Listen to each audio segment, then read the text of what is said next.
First ever factory outlet, Chandanagar, Mukunda Jewelers, opening soon. No making charges.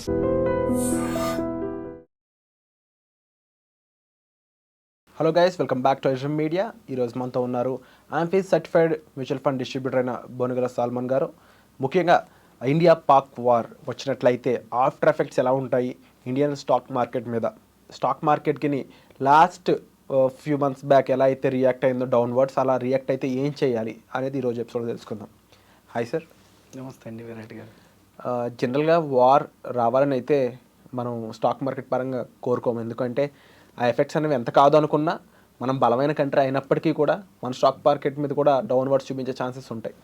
So అలాంటి situation వచ్చి ఎలా జరిగితే ఎలాంటి సిచ్యువేషన్ ఉంటుంది, ఏం చేయాలంటారు? ఇప్పుడు చూడండి విరాట్ గారు, మన స్టాక్ మార్కెట్స్ సెన్సెక్స్ 1979లో స్టార్ట్ అయింది. 45 ఇయర్స్, 46 ఇయర్స్. అప్పటి నుంచి కూడా గుడ్ రిటర్న్స్, అరౌండ్ 12 నుంచి 14% సెన్సెక్స్ రిటర్న్స్ ఇస్తుంది ఎన్ని ఒడిదుడుకులున్నా.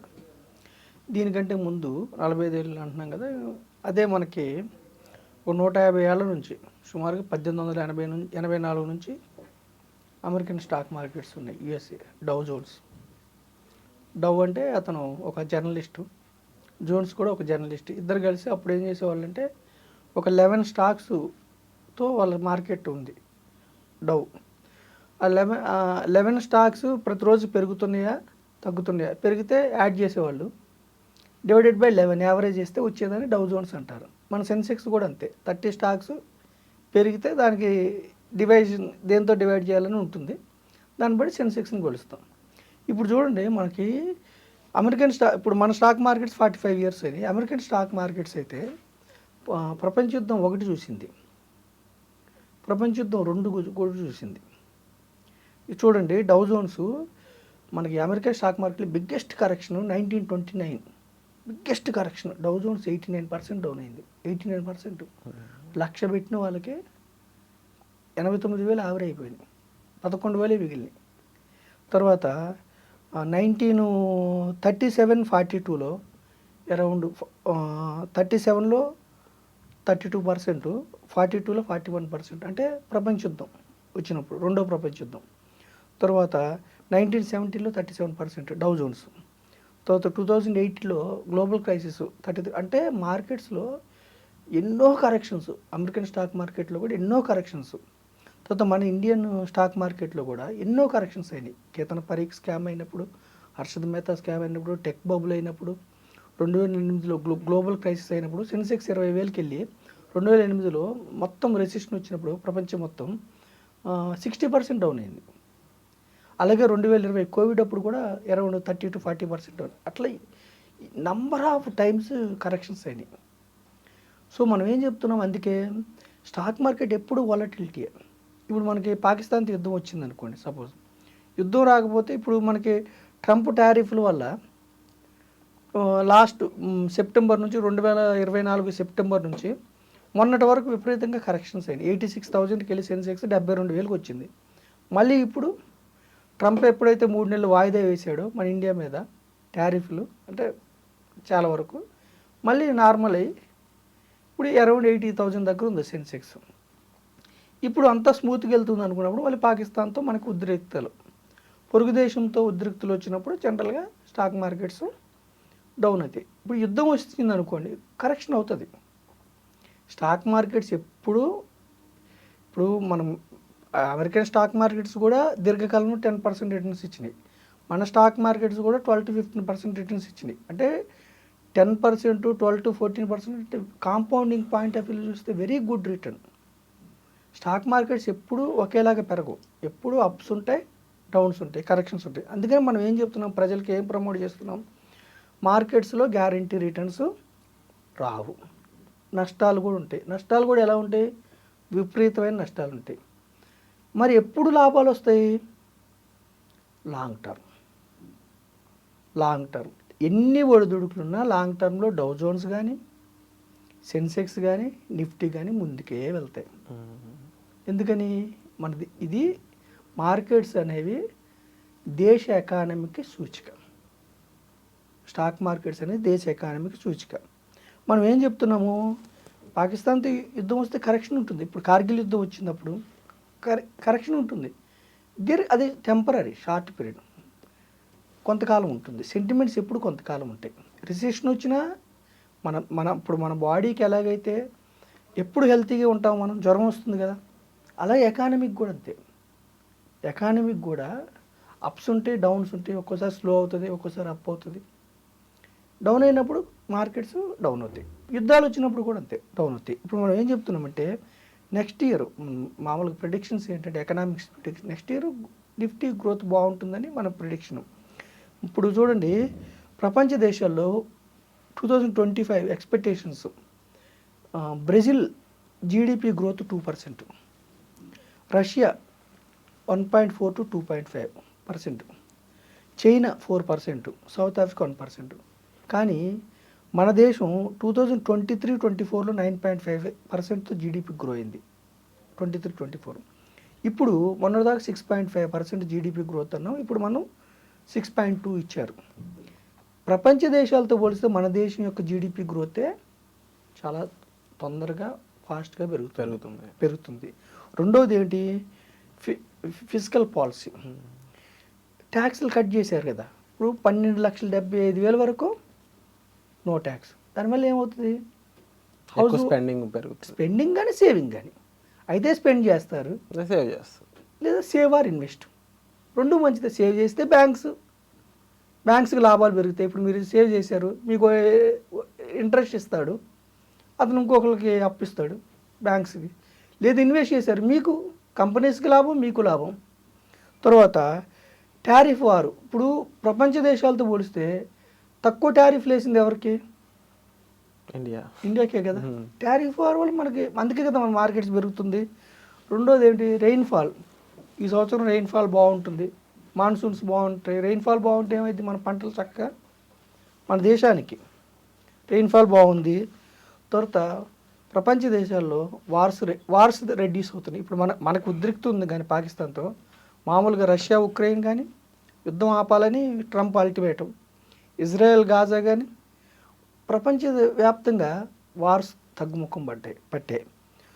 Middle east reducing wars. తర్వాత ఆయిల్ ప్రైసెస్ గోయింగ్ డౌన్. అంటే అనుకూలతలు చెప్తున్నా. Physical deficiency. ఇప్పుడు మన దేశంలో ఫిజికల్ డెఫిషియన్సీ అంటే ఏంటి, దేశానికి వచ్చిన రెవెన్యూ మైనస్ ఎక్స్పెన్సెస్ తగ్గుతుంది. క్రమక్రమంగా నిర్మలా సీతారామన్ గారు తగ్గిస్తున్నారు, స్ట్రాంగ్ అవుతుంది మన దేశం. ఫిజికల్ డెఫిషియన్సీ బాగుంది. కార్పొరేట్ ఎర్నింగ్స్ నెక్స్ట్ సెప్టెంబర్ వరకు కార్పొరేట్ ఎర్నింగ్స్ బాగుంటాయని ఎక్స్పెక్ట్ చేస్తున్నాం. So large cap companies price by earning ratio అంటే స్టాక్ ప్రైసెస్ డివైడెడ్ బై వచ్చే కంపెనీస్కి వచ్చే ఎర్నింగ్స్ని ప్రైస్ బై ఎర్నింగ్ రేషియో. అది ఎక్కువ వాల్యుయేషన్స్లో ఉందనుకోండి, ఎక్కువ వాల్యూ అంటే 20-25 వరకు 30 వరకు రీజనబుల్, 20 ఈజ్ రీజనబుల్, 20 to 24. ఎక్కువ ఉందనుకో 40 అబోవ్ ఉందనుకోండి, స్టాక్స్ ప్రైస్ ఎక్కువ ట్రేడ్ అవుతున్నాయి, ఎర్నింగ్స్ తక్కువ ఉన్నాయి అంటారు.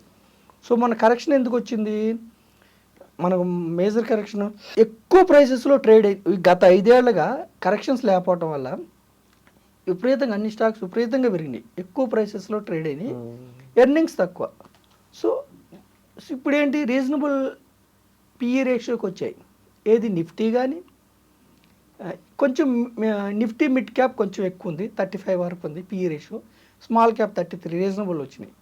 సో ప్రైస్ బై ఎర్నింగ్స్ చక్కగా ఉన్నాయి, రీజనబుల్. సో మనకి ఏమంటున్నామంటే స్మాల్ క్యాప్స్ అట్రాక్టివ్గా ఉన్నాయి.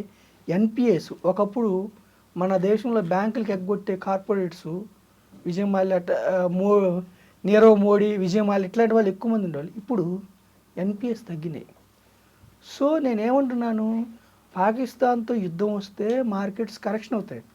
మార్కెట్స్లో ఎప్పుడు అప్ అండ్ డౌన్స్ ఉంటాయి. షార్ట్ పీరియడ్ కోసం వచ్చేవాళ్ళు మీరు స్టాక్ మార్కెట్లోకి రావద్దు, లాంగ్ పీరియడ్ కోసం రండి.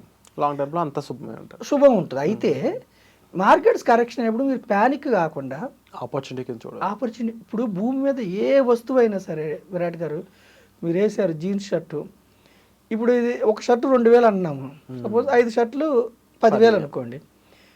10,000కి 8 షర్ట్లు ఇస్తా అంటే మీరు ఏం చేస్తారు? భూమి మీద ఏ వస్తువు అయినా కానీ మనం ఏం చేస్తాము, డిస్కౌంట్ దొరుకుతున్నప్పుడు కొనుక్కుంటాం. మరి కంపెనీలో ఓనర్షిప్ ఎందుకు మనం భయపడాలి? ఇప్పుడు మనం 150 ఏళ్ళ చరిత్ర చూసి 1880 నుంచి చూసాము అమెరికన్ స్టాక్ మార్కెట్స్. ఏ ఇన్సిడెంట్ వచ్చినా కుప్పకొలుతాయి. ఏది దేశంలో అల్లకల్లో ఏది వచ్చినా కుప్పకొలుతాయి, మళ్ళీ అది సర్దుకుంటాయి. అంటే నేనేమంటున్నాను, షార్ట్ పీరియడ్ కోసం మీరు స్టాక్ మార్కెట్స్లో రావద్దు, దానికి సపరేట్గా ఫండ్ పెట్టుకోండి. లాంగ్ పీరియడ్ కోసం వస్తే ఏంటంటే మీకు ఇన్ఫ్లేషన్ బీట్ అవుతుంది. స్టాక్ మార్కెట్లో రావటం వల్ల ఏమిటి, ఇన్ఫ్లేషన్ బీట్ చేసే రిటర్న్స్ వస్తున్నాయి. 10%, 12%, ఇంకెక్కువ కూడా వస్తున్నాయి. ఇన్ఫ్లేషన్ బీట్ చేయాలంటే అంతిమంగా ఏంటంటే ఎడ్జింగ్, ఇన్ఫ్లేషన్కి ఎడ్జింగ్ ఏంటంటే మార్కెట్స్, కంపెనీస్లో ఓనర్షిప్. ఓకేనా? సో నేనేమన్నానంటే పాకిస్తాన్తో యుద్ధం వల్ల మార్కెట్స్ కరెక్ట్ అవుతాయి. ఒకవేళ వస్తే ప్యానిక్ అవ్వద్దు. ప్యానిక్ అవ్వకుండా ఉంటే మన దేశానికి అన్ని అనుకూలతలు ఉన్నాయి. 140 కోట్ల మంది ప్రజలు. ఇప్పుడు ఐఫోన్స్ చైనాకి ఎక్కువ సుంకాలు వేయటం వల్ల ట్రంప్ ఇండియా మనం ఎక్కువ ఎక్స్పోర్ట్ చేస్తున్నాం, మనం ఎక్కువ ప్రొడ్యూస్ చేస్తున్నాం.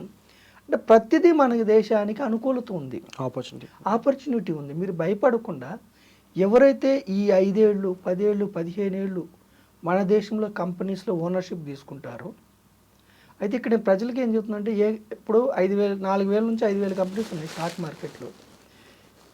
టాప్ 500 కంపెనీస్ యొక్క మార్కెట్ క్యాపిటలైజేషను 92%. 300 లక్షల కోట్లలో 92% టాప్ 500 కంపెనీస్. సో మీరేం చేయాలి, టాప్ 500స్లో తీసుకోవాలి. అందులో కూడా టాప్ 50 టాప్ 100లో తీసుకుంటే మీకు లిక్విడిటీ. టాప్ 500 కాకుండా ఇంకా కంపెనీస్ ఉన్నాయి కదా, అందులో కొన్ని కంపెనీస్ విపరీతంగా ఫ్లరిష్ అయ్యి ముందుకు వచ్చేస్తాయి, కొన్ని కంపెనీస్ వాష్ అవుట్ అయిపోతాయి. ప్రతి దేశంలో కూడా సెన్సెక్స్లో కూడా 79 నుంచి ఇప్పటి వరకు ఉంటే కేవలం 30 స్టాక్స్లో 5-6 కంపెనీస్ మాత్రమే అప్పటి నుంచి ఇప్పటి వరకు ఉన్నాయి. కొన్ని కంపెనీస్ వెళ్ళిపోయినాయి సెన్సెక్స్లో. లార్జ్ క్యాప్ సేఫ్ అంటారు. లార్జ్ క్యాప్స్లో రిస్క్ తక్కువ ఉంటుంది. అయితే మనం ఏం చెప్తున్నాం అంటే, ఒక కంపెనీ 2 కంపెనీలు ఏదో ఎవరో చెప్పారని టిప్స్ తీసుకొని పెట్టుకొని దీర్ఘకాలంలో డబ్బు వస్తుందని భ్రమలో ఉండకుండా మనం సామాన్యమైన ప్రజలను ఏం చెప్తున్నామంటే, మీరు కోట్లు సంపాదించుకోబోయినా పర్వాలేదు, మీ డబ్బు జీరో కాకూడదు అన్నది నా ఉద్దేశం. పైగా ఒక 10% ఒక 12% మీరు దీర్ఘకాలం అంటే 7 years అబోవ్ ఉంటే, సెన్సెక్స్లో ఎవరైతే 10 years అబోవ్ ఉన్నారో నెగిటివ్ రిటర్న్స్ లేవు, పైగా డబుల్ ఫిగర్ రిటర్న్స్ వచ్చినాయి. నిఫ్టీలో కూడా అంతే, అంటే more than 7 years more than 10 years ఉంటే నెగిటివ్ రిటర్న్స్ లేవు. సెన్సెక్స్లో ఏమైతే ఏదైనా కంపెనీ డల్ అయిపోయి వెళ్ళిపోయింది అనుకో, అది బయటికి వెళ్ళిపోద్ది, రైజ్ అయిన కంపెనీ వాళ్ళు లోపలికి వస్తుంది. అంటే ఇండెక్స్ ఫండ్స్ కానీ, నిఫ్టీ 500 ఫండ్స్ కానీ, లేదంటే యాక్టివ్ ఫండ్స్ మీకోసం పని. ఇప్పుడు మార్కెట్స్లో ఏంటి ప్రాబ్లం అంటే విరాట్ గారు, ఏ ప్రైస్లో కొనాలి, ఏ ప్రైస్లో అమ్మాలి, అదే ప్రాబ్లం. ఏ స్టాక్ కొనాలి, ఏ స్టాక్ అమ్మాలి, అదే ప్రాబ్లం. ఇవి మనకి ఒక సిస్టమేటిక్గా ఒక ప్రొఫెషనల్స్ ఉన్నప్పుడు మనకి ఇబ్బంది కాదు. అందుకని మనం ఏం చెప్తున్నాం అంటే విరాట్ గారు, అన్ని అనుకూలత ఉన్నాయి. జీడిపి కానీ, ఇన్ఫ్లేషన్ అదుపులో ఉంది, ఎంప్లాయ్మెంట్ బాగుంది, కన్జంప్షన్ బాగుంది. సో యుద్ధం వచ్చినా ఏదొచ్చినా షార్ట్ పీరియడ్ ఉండొచ్చు, మళ్ళీ లాంగ్ రన్లో మనకి మార్కెట్ అనుకూలంగా ఉంటుంది. అంటే షార్ట్ పీరియడ్ కోసం డబ్బు పెట్టే వాళ్ళు మార్కెట్లోకి రావద్దు, లాంగ్ పీరియడ్ కోసం రండి. మార్కెట్లో కూడా నేనేమంటున్నా అంటే, ఏ స్టాక్ పడితే ఆ స్టాక్ కొనుక్కొని, ఇప్పుడు సైబర్ నేరాలు బాగా అవుతున్నాయి, ఎక్కడెక్కడో టెలిగ్రామ్ యాప్స్లో యాడ్ అయ్యి ఎవడెవడో లింక్ పంపిస్తే చేసి వాడు ఫ్రీజ్ చేస్తున్నాడు, మోసాలు బాగా అవుతున్నాయి. చక్కగా చెక్ చేసుకొని authorised person, SEBI authorised, AMFI authorised check చేసుకొని మీ యొక్క రిస్క్ అపటైట్ని బట్టి మీరు ఇన్వెస్ట్ చేసుకుంటే నెక్స్ట్ 5 years 10 years 15 years 20 yearsలో మీరు మన యొక్క స్టాక్ మార్కెట్స్ వాలటిలిటీ ఉన్నా మీరు రిచ్ అవడానికి అవకాశం మార్కెట్స్లో ఉంది, క్యాపిటల్ మార్కెట్స్లో ఉంది. కాబట్టి మనం మార్కెట్స్లో వాలటిలిటీ ఎంత ఉన్నా కానీ ఆపర్చునిటీని తీసుకొని డబ్బు సంపాదించుకోమని మనం ప్రమోట్ చేస్తున్నాం. Virat wonderful sir. And long టర్మ్లో ఎలాంటి ఈవెంట్స్ వచ్చినా కానీ అవి డైల్యూట్ అయిపోతాయి అని మీరు చెప్తున్నారు.